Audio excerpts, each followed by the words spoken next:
Hello बच्चों। यहां लिखा है particle is thrown at an at time t is equals to 0 with velocity 10 meter per second at an angle of 60 degree with the horizontal from the point on a inclined plane making an angle 30 degree with the horizontal। Diagram में दिख रहा है कि सारी चीजें the time when velocity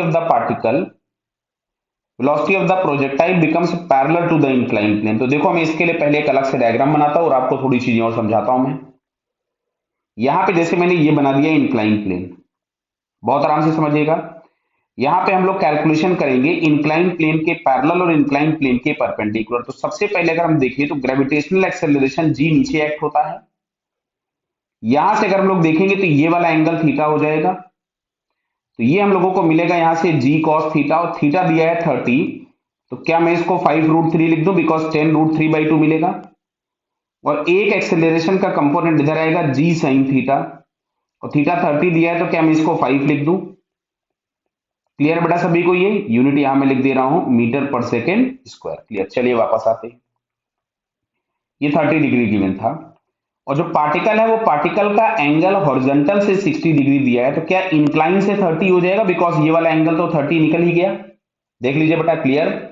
अब सुनो इधर, यहां पे पार्टिकल जाएगा तो कुछ इस तरीके का पाथ फॉलो करेगा। तो ये यहां वाले पॉइंट पे पूछा है जब इसकी velocity parallel to the incline हो जाए। तो velocity parallel to the incline हो गई, मतलब perpendicular to the incline direction में वेलोसिटी इसकी हो गई 0। तो बेटा तुमसे क्या बोला, यहां पे हम लोग बात करने वाले हैं parallel to the incline and perpendicular to the incline. तो अब अगर हम देखें यहां पे, तो ये जो वेलोसिटी हम लोगों को 10 दी गई थी, इसका एक कंपोनेंट इधर हो जाएगा 10 cos 30,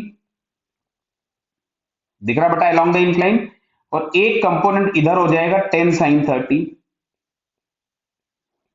समझ में आ रहा ना, इंक्लाइन से ही हमने एंगल लिया है तो हम इंक्लाइन के लॉन्ग ही वेलोसिटी लिख रहे हैं, तो 30। क्लियर। तो ये हमारे पास आ गया 5 मीटर पर सेकेंड।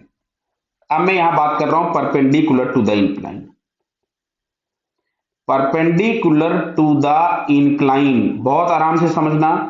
तो इनिशियल वेलोसिटी है 5 metre per second perpendicular to the incline, और perpendicular to the incline acceleration ये वाला है, दिख रहा है आपको, ये 5√3। और नीचे की तरफ में तो इसको हम लोग लिख देंगे -5√3 metre per second square. Clear बेटा।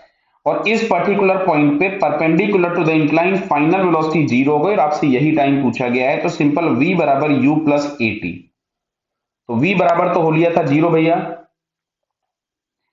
और u बराबर अपने पास था 5, और ये आ जाएगा 5√3 इंटू टी। तो बेटा t बराबर यहां से मिलेगा 1/√3 सेकेंड्स। तो 1/√3 सेकेंड्स अगर हम लोग चेक करें तो यहाँ पे 1/√3 आपको ये सेकंड वाले ऑप्शन में दिख रहा है। So it's second answer is correct. Okay बेटा, ऑल द बेस्ट।